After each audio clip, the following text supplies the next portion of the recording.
शब्दों के भेदों के बारे में हम जानकारी प्राप्त कर रहे हैं। शब्दों के प्रमुख भेद दो होते हैं, एक विकारी शब्द, दूसरा अविकारी शब्द। विकारी शब्द को संज्ञा कहते हैं, अविकारी शब्द को अव्यय कहते हैं। तो विकारी शब्द पहला हमने देखा संज्ञा, दूसरा सर्वनाम, तीसरा विशेषण, और अभी हम देख रहे हैं चौथा विकारी शब्द क्रिया। तो क्रिया किसे कहते हैं? देखिए कि क्रिया के बिना वाक्य पूर्ण हो ही नहीं सकता। वाक्य को पूर्ण बनाने वाला, पूर्ण करने वाला विकारी शब्द होता है क्रिया। जैसे यहाँ उदाहरण दिया गया है कि मैंने एक पौधा लगाया।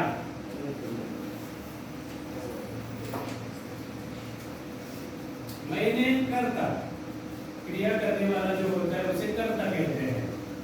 मैंने एक पौधा लगाया। क्या लगाया? पौधा।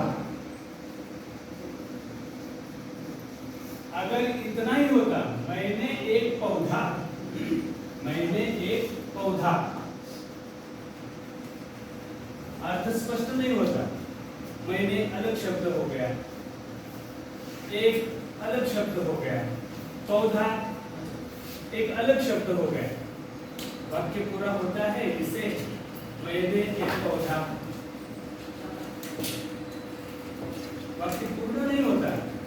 वाक्य पूर्ण करने के लिए, पूर्ण होने के लिए, वाक्य को अर्थपूर्ण बनाने के लिए क्रिया होना जरूरी है। तो इसमें कौन सी क्रिया है? लगाया, बिल्कुल सही। लगाया ये क्रिया है। लगाया का मतलब है लगाना। मैंने एक पौधा लगाया, इससे अर्थ स्पष्ट होता है। पौधा लगाने की क्रिया पूर्ण हो गई। कुछ तो किया, पौधा लगाने का काम किया, काम पूर्ण किया। समझ गए? तो वाक्य को पूर्ण करने के लिए क्रिया की आवश्यकता होती है। क्रिया के बिना वाक्य पूर्ण ही नहीं हो सकता है। और क्रिया विकारी शब्द है। देखिए, क्रिया विकारी शब्द है। इसमें परिवर्तन लिंग वचनानुसार वो हो जाता है, परिवर्तन आ जाता है क्रिया में।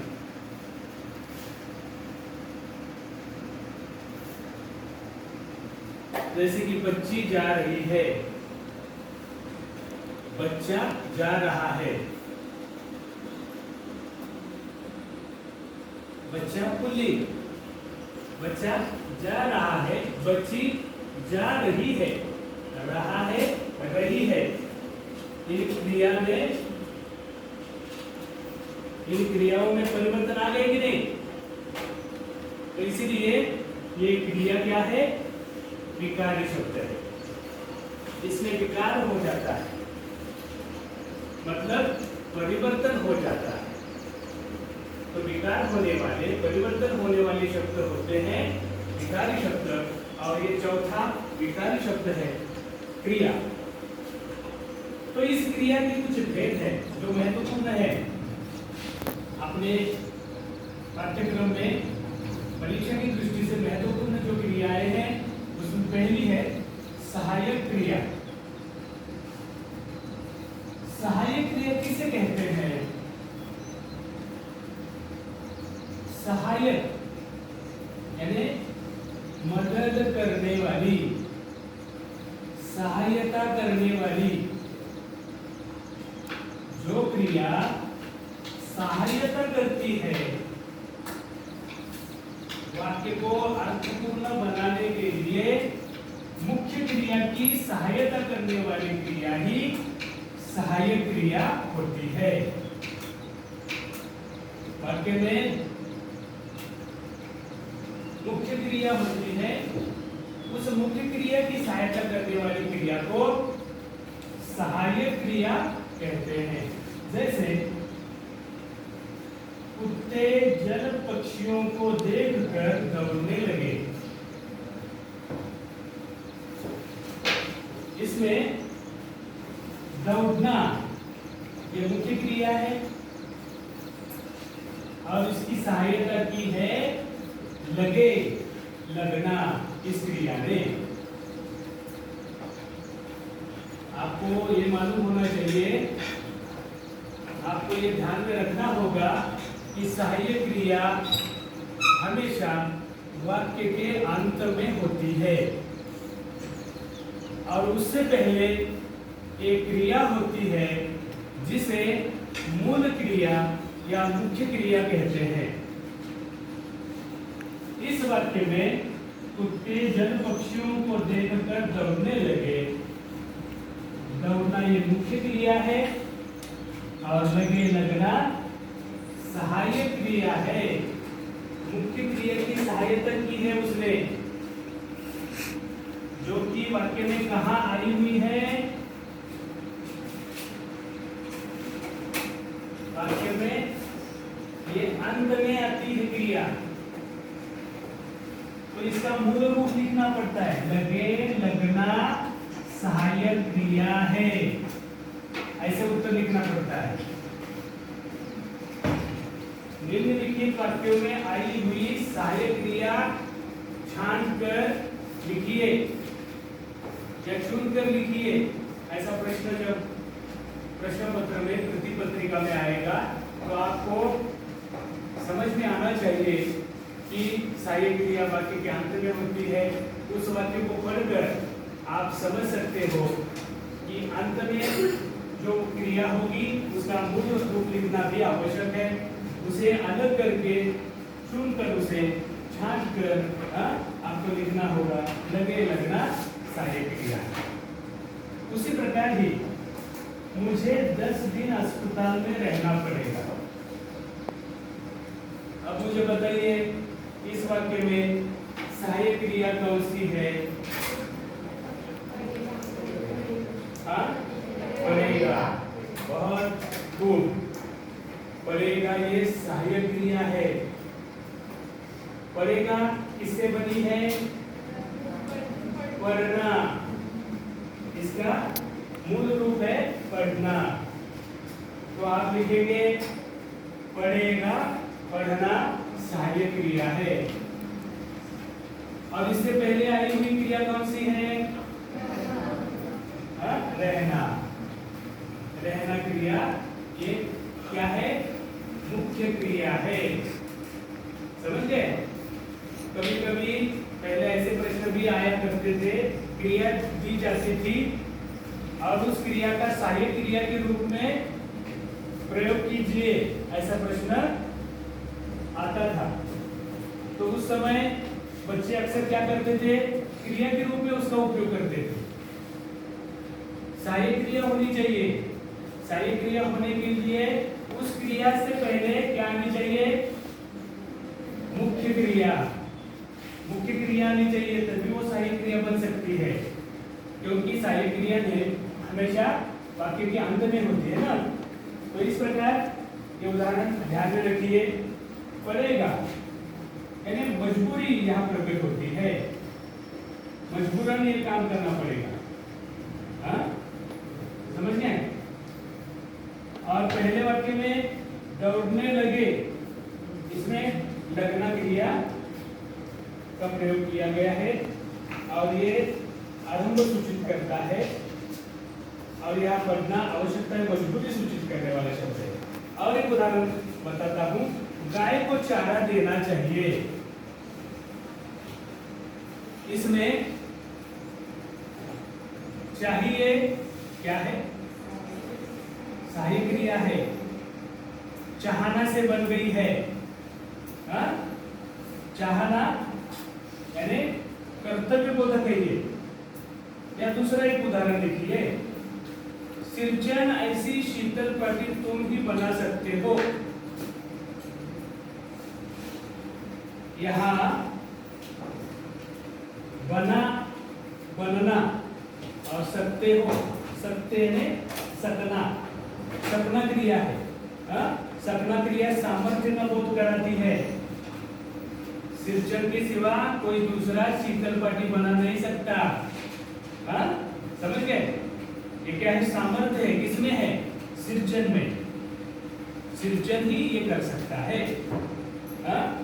या कहा कि मैं कलेवा कर चुका हूं, चुका हूं, ये सारी क्रिया है। और ये क्रिया पूर्णता का बोध कराती है। या खूबसूरत समंदर देखते ही मैं उससे लिपट गया। गया, गया, जाना, आकस्मिक भाव का बोध कराती है ये। या रोज सवेरे घुमा करो, करो करना, अभ्यास बोधक, ये क्या है? सहायक क्रिया है। या मैं बड़ी कठिनाई से सृजन को मना पाया, पाया, पाना, प्राप्ति बोधक, ये क्या है? सहायक क्रिया है। तो इस प्रकार ये सहायक क्रिया वाक्य में कहाँ होती है? बोलो, अंत में होती है। वाक्य के अंत में होती है और इसका मूल रूप लिखना पड़ता है। समझते हो ना? अब क्रिया का दूसरा भेद है प्रेरणार्थ क्रिया। देखिए, प्रेरणार्थ क्रिया में यहां बताया गया है, प्रेरणार्थ क्रिया में क्या होता है? कर्ता दूसरे के लिए काम करता है, खुद के लिए नहीं। कर्ता जो होता है वो क्या करता है? दूसरे के लिए काम करता है। जिस क्रिया से मालूम हो कि कर्ता दूसरे के लिए काम कर रहा है, उस क्रिया को प्रेरणार्थ क्रिया कहते हैं। देखिए, ये ध्यान में रखना होगा। जैसे कि उदाहरण दिया है, सुमन सेब खाती है। क्रिया कौन सी है? यहाँ खाती है। माँ सुमन को सेब खिलाती है। कौन सी क्रिया है? खिलाती है। माँ नौकरानी द्वारा सुमन को सेब खिलवाती है। यहाँ एक खिलवाती लिखिए। माँ नौकरानी द्वारा सुमन को सेब खिलवाती है। खाती है यानी स्वयं सुमन खाती है। करता खुद के लिए काम करता है, खाने का काम। सुमन सेब खाती है, ये क्या है? क्रिया है। कौन सी क्रिया है? खाना। कौन सी क्रिया है? खाती, खाना, खाना क्रिया है। तो ये केवल क्रिया है। सुमन सेब खाती है, खाती है, ये क्रिया है। खुद खाती है, स्वयं, किसी की प्रेरणा नहीं है इसमें। लेकिन इन दो वाक्यों में प्रेरणा है। कर्ता जो है, दूसरे वाक्य में मां करता है, तीसरे वाक्य में भी मां करता है।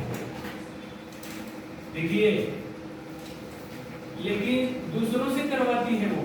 पहले मां सुमन को सेब खिलाती है, मां ही खिलाती है। सुमन के लिए काम हो रहा है खिलाने का। समझते हो ना? तो ये खिलाती है यानी खिलाना, ये प्रथम प्रेरणार्थ क्रिया हो गई। कौन सी क्रिया हो गई? प्रथम प्रेरणार्थ क्रिया। मां नौकरानी द्वारा सुमन को सेब खिलवाती है। खिलवाती है यानी खिलवाना, खिलवाना, ये द्वितीय प्रेरणार्थ क्रिया हो गई।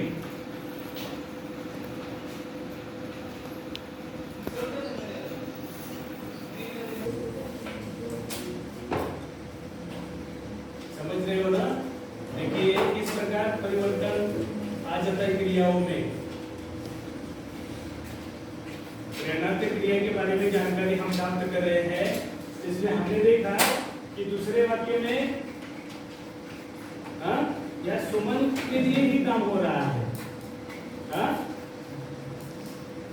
माँ सुमन को सेब खिलाती है। तीसरे वाक्य में माँ नौकरानी द्वारा, नौकरानी से करवाती है काम, माँ नौकरानी द्वारा सुमन को सेब खिलवाती है। यहाँ खिलाती है, खिलाती है खिलाना, खिलवाती है यानी खिलवाना। प्रेरणात्मक रूप जो बनते हैं वे किस प्रकार बनते हैं? देखिए, प्रेरणात्मक क्रिया किसी प्रेरणा से दूसरे के लिए हो रही होती है, उसे प्रेरणात्मक क्रिया कहते हैं। तो प्रेरणात्मक रूप बनाने के कुछ नियम है।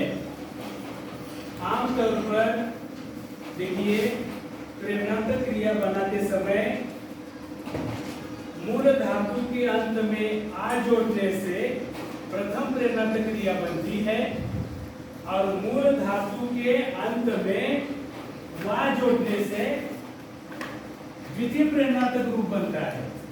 यह अत्यंत महत्वपूर्ण नियम है। जैसे कि यही हम उदाहरण देते हैं कि यहाँ खाना ये क्या है? क्रिया है। इसका मूल रूप क्या है?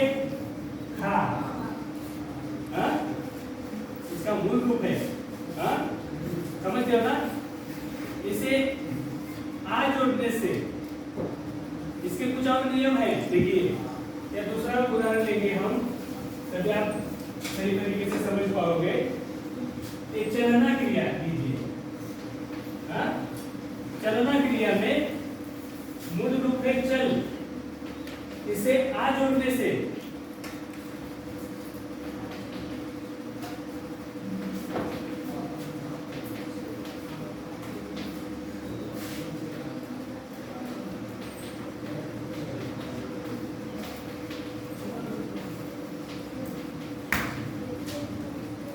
देखिए, मूल रूप को आ जोड़ने से प्रथम प्रेरणात्मक क्रिया बनती है और वा जोड़ने से द्वितीय प्रेरणात्मक क्रिया बन गई। यह अत्यंत महत्वपूर्ण नियम है। चलना क्रिया है तो इसे प्रथम प्रेरणात्मक रूप बन गया चलाना, द्वितीय प्रेरणात्मक रूप बन गया चलवाना। समझ गए? ठीक उसी प्रकार उठना, उठाना, उठवाना, गिरना, गिराना, गिरवाना, ऐसे होगा। पढ़ना, पढ़ाना, पढ़वाना।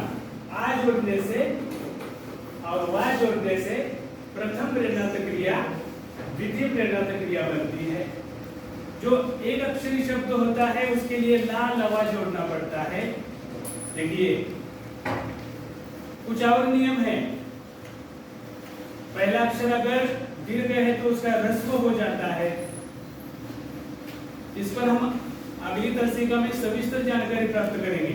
किस प्रकार प्रेरणात्मक क्रिया के रूप बनते हैं, उसके कौन से नियम हैं। और एक मैं बात बता दूं, क्रिया का अगला भेद जो है सकर्म क्रिया, इसके अंदर कर्म होता है, इसलिए उसे क्या कहते हैं? सकर्म क्रिया। अकर्म क्रिया, इसके अंदर क्या नहीं होता? कर्म नहीं होता। और संयुक्त क्रिया में अनेक क्रियाएं होती है, दो या दो से अधिक क्रियाएं होती है इसके अंदर, इसलिए उसे संयुक्त क्रिया कहते हैं। तो इस प्रकार अभ्यास के लिए परीक्षा की दृष्टि से अभी आपको महत्वपूर्ण है सहायक क्रिया, जो कि मुख्य क्रिया की सहायता करती है, वाक्य के अंत में होती है, ध्यान में रखिएगा। और प्रेरणात्मक क्रिया दूसरे की प्रेरणा से की जाने वाली क्रिया को प्रेरणात्मक क्रिया कहते हैं। इसके दो रूप है, एक प्रथम प्रेरणात्मक क्रिया और दूसरा द्वितीय प्रेरणात्मक क्रिया। और आमतौर पर आ और वा जोड़ने से ये क्रियाएं बनती है। समझ गए? ठीक है।